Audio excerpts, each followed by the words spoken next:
O instituto responsável pelo Enem tem novo presidente.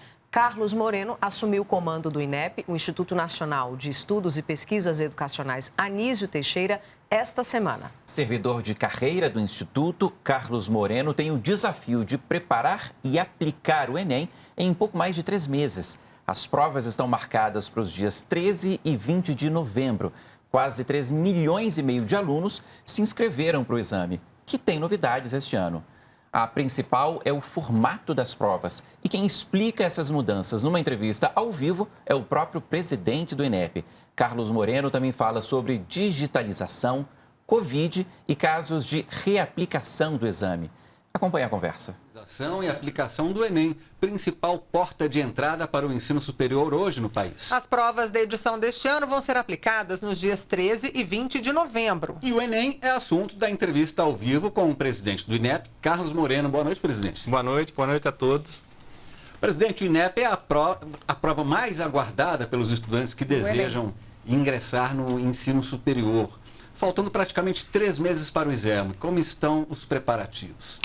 Bom, essa é uma pergunta importante. Eu acho que os estudantes querem uma resposta em relação a essa sua pergunta e eu posso dizer que o planejamento do exame está sendo executado dentro do cronograma estabelecido pelo INEP. Isso quer dizer que a prova está pronta, né? Os cadernos de provas já foram montados no ambiente seguro do INEP e as mídias digitais estão prontas para serem enviadas à gráfica, onde será feita a impressão na próxima semana. Eu gostaria de relembrar as datas do exame, ou seja, dia 13 e 20 de novembro, que é a aplicação regular, mas também há uma segunda aplicação para aquilo que a gente chama de pessoas privadas de liberdades, ou seja, o Enem-PPL, que será realizado nos dias 10 e 11 de janeiro.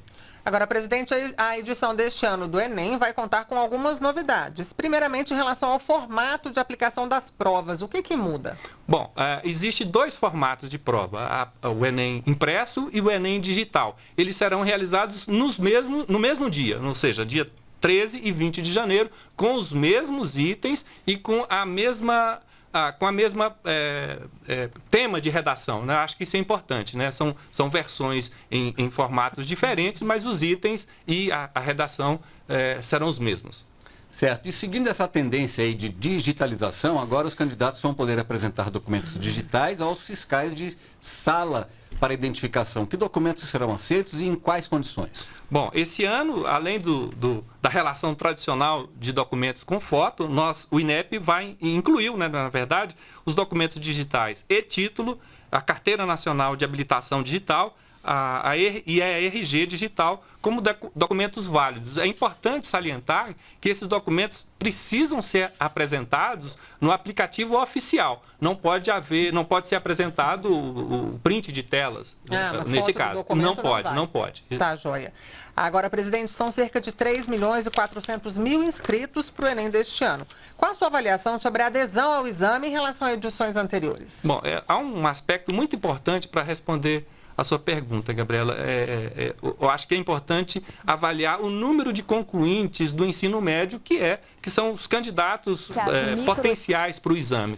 No Brasil, esse número gira em torno de 1,9 a 2 milhões de estudantes. E nós temos cerca de 3,4 milhões de inscritos no Enem. Ou seja, há um excedente, né, em relação ao número de concluintes, que são pessoas que já concluíram o ensino médio em anos anteriores. E essa quantidade de alunos excedente pode variar de um ano para outro, de acordo com o número de jovens que já ingressaram na educação superior e em relação a alguns aspectos demográficos. Então, para responder a sua pergunta, eu acho muito importante sempre se avaliar o número de inscritos em relação ao número de concluintes no ensino médio.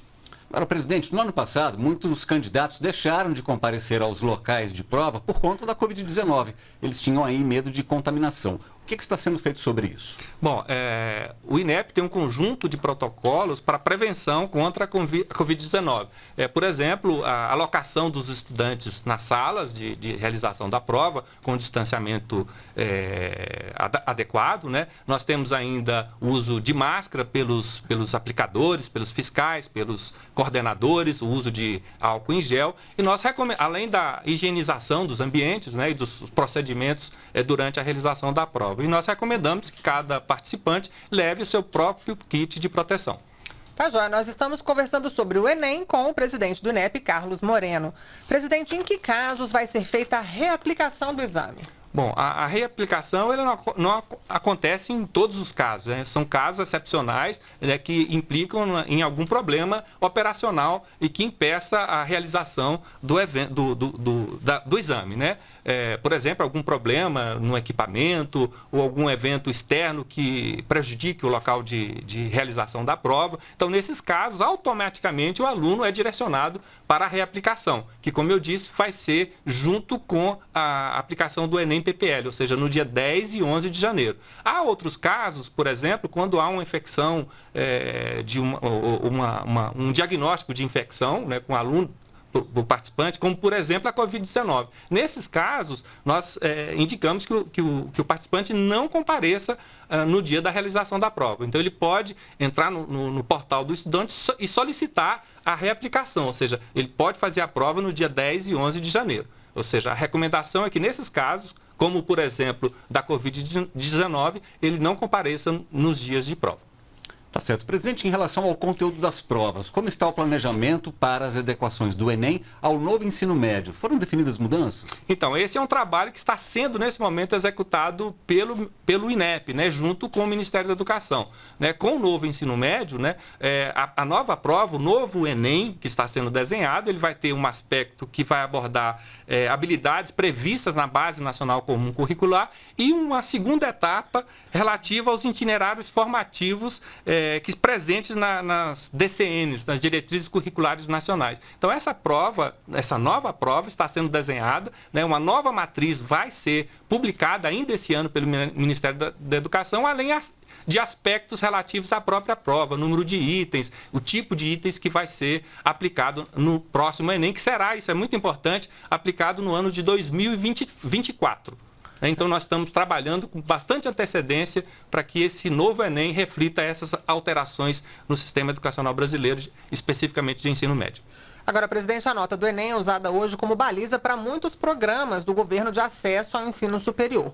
A gente gostaria que o senhor falasse um pouco sobre isso, destacando em que o resultado do exame pode ser usado. Bom, essa é uma pergunta muito importante, Gabriela, porque o INEP faz um esforço tremendo para realizar essa prova. Os estudantes, por sua vez, dedicam um ano, né, do ensino médio, ou mesmo já tendo concluído, para se preparar para esse exame. E o objetivo é exatamente presente na sua pergunta, é ter acesso à educação superior. E há vários programas já consolidados para permitir que os estudantes acessem a educação superior. Por exemplo, eu cito o FIES, o ProUni, né, e a própria lei de cotas, né? Então, onde 50% das vagas das instituições federais de educação superior podem ser ocupadas pelos estudantes de escolas públicas. Então, essa é uma informação muito importante que eu acho que deve circular pelos professores, pelos diretores, né? Exatamente para aumentar o número de estudantes das escolas públicas a participarem do Enem, né? Há pouco você me perguntou sobre o número de inscritos. A gente espera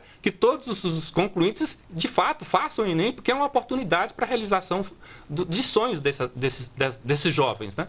E tem o SISU também, né? Exatamente, né? Então, o Enem ancora essas políticas públicas já consolidadas. O SISU é o sistema gerenciado pelo Ministério da Educação que permite o acesso a esse jovem, a esses cursos de educação superior em todo o país. Então, há possibilidade de mobilidade, inclusive no território, Nazi. Agora, presidente, o senhor teria algumas dicas para os estudantes que estão se preparando para as provas aí nessa reta final? No site do INEP existem provas, gabaritos, né, de edições anteriores, né? E outra recomendação que eu faria aqui é a leitura do edital do exame, né? Ali está um conjunto de orientações que precisarão ser observadas pelos estudantes ou pelos participantes para que eles não sejam excluídos do exame. Então, conhecer essas regras é muito importante. Tem algum outro canal que o senhor gostaria de ressaltar, onde os estudantes podem buscar mais ajuda? E até o endereço também do site. Exatamente, www.gov.br/INEP. Então, ali tem todas essas informações que eu estou fazendo referência aqui. Tem outras provas também que eles podem estudar? Exatamente, está tudo lá. Né? Tá, inclusive joia. o edital, né, que eu recomendei a leitura. Tá, joia. Nós acabamos de conversar com o presidente do INEP, o Instituto... Você acompanhou aí ao vivo a entrevista do presidente do INEP, Carlos Moreno. A íntegra dessa conversa fica no site da Rede Nacional de Rádio e o endereço está aí na sua tela.